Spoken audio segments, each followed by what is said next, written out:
vám. Vy jste tak hodní. Děkuji. Ještě něco 50.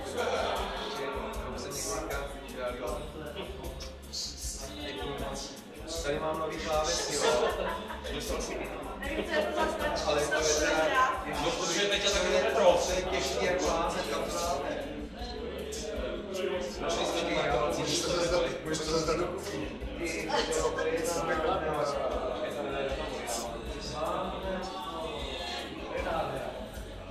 To je škoda, jestli to musíte normálně vypotiskovat. Počkej, to jsi ty. Jsi tě nepoznal. Ten to má dobrý, jo. Nechtěli jsme ti to provést informací, ale Jsi šíleně populární. jakož to teda se tě vůbec nevyznám, co má být nějaké ten nejvyšší, teda přeju hlavně zdraví, díky moc, že jsi se mnou vydržel a přeju minimálně ještě 50. Tady si jako prodává něco z členů, který dokonce proti právo nosí, takže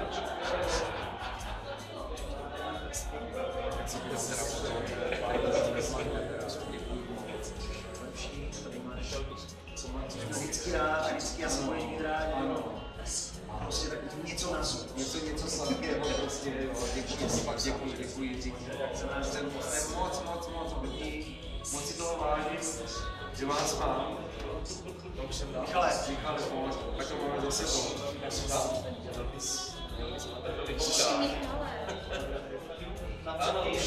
Ještě on nedává přesně nejlepší, hodně zdraví, děkuji moc. Ty to máš za rok, jo, vlastně.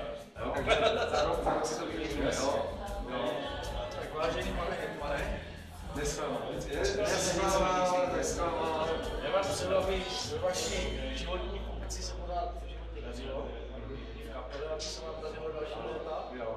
Osobně životě, no, prostě to všechno nejde, já už nebudu to plnit. Ať máš pevný zdraví, štěstí, díte lásky. Děkuju.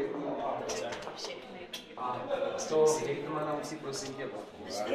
Už tam dávno není ten hejtman Juránek, rozumíš? A on pořád... po příštích narozeninách sejde. No. Peťko, a ten hřeb? Super. Takže já se musím teda Máš tam podívat. teda od nás něco? Ty No, brďo, já si tam naliju. teda... Co mě máš tady na pití? Ty brďo. No to je bomba.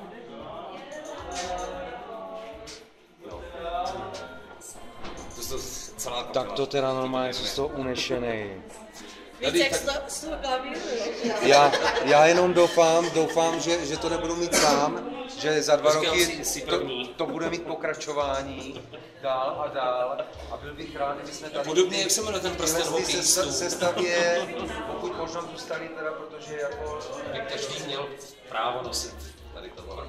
Dál bych uvěděl, Mohl bych taky poprosit, když jsem jako úplně člen kapely, samozřejmě manažer, že bych taky mohl beru ho taky jako člen kapely téměř, jako já vám tak přesně říkám, dá se toho asi bojím. ty, ale to je to, co se nic.